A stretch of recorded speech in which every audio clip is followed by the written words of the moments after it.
are going to go through the 5 triggers of inflammation so that we can best figure out what might be triggering your child's inflammation and illnesses.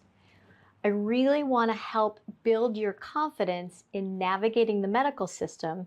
And as we sort through these triggers of inflammation, you'll be able to communicate with your child's doctor, if needed, what you think may be going on with them.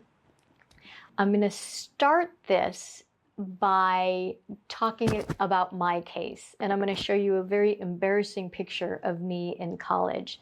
But first, the 5 triggers of inflammation. So it's food, environmental allergies, environmental toxins, infectious diseases, and stress. And as you can see from the visual, we've got our genetics plus these 5 triggers.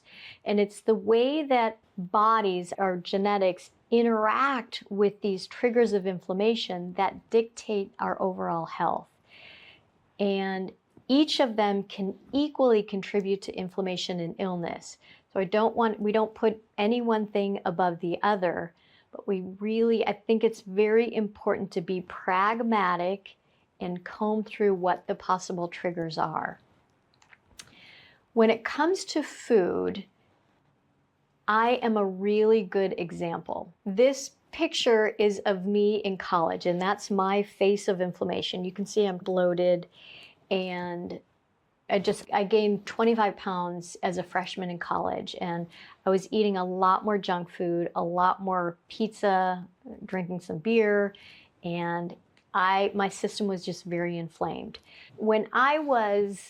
After I had been through all of my medical school training, residency, and my integrative medical training, I was removing dairy and gluten from kids' diets and helping to improve what they were eating. And I thought to myself, my sister actually went off of gluten and felt a whole lot better. And she and I have similar physiology. So I thought, I'm going to go off of gluten and see if I have a change. And it was like somebody took a bag off of my head. I didn't have energy slumps. My GI system started to work properly. Even at one point in time, I had hemorrhoids and my skin cleared up. It was like night or day. And so that was with gluten. And then a year later, I took dairy out of my diet and everything got even better. Again, I didn't know your GI system could work that well.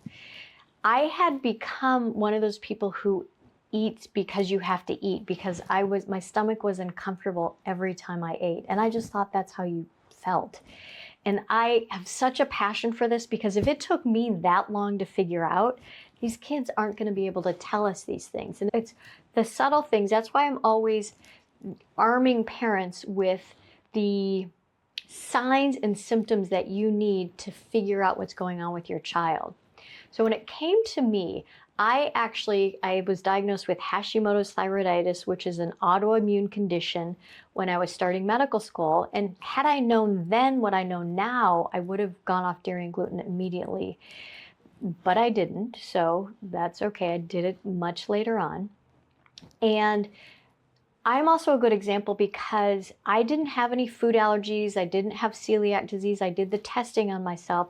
Mine was just a food sensitivity. So it was pulling the foods out of my diet. I felt a lot better. When I put the foods back in, I felt worse again.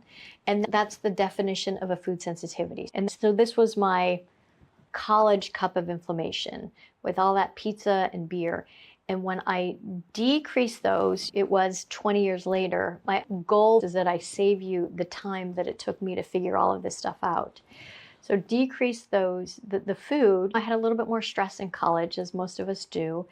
And so when those were decreased and my cup of inflammation was much lower, my whole system worked better and I felt 1,000 times better. I'm going to get into more about the testing, but basically these were the tests that I did on myself. So food allergy was negative, food sensitivity was positive, and then celiac disease was negative. So I didn't have that autoimmune condition where I had a reaction to wheat. It was just my system is just sensitive to it and doesn't respond well to it.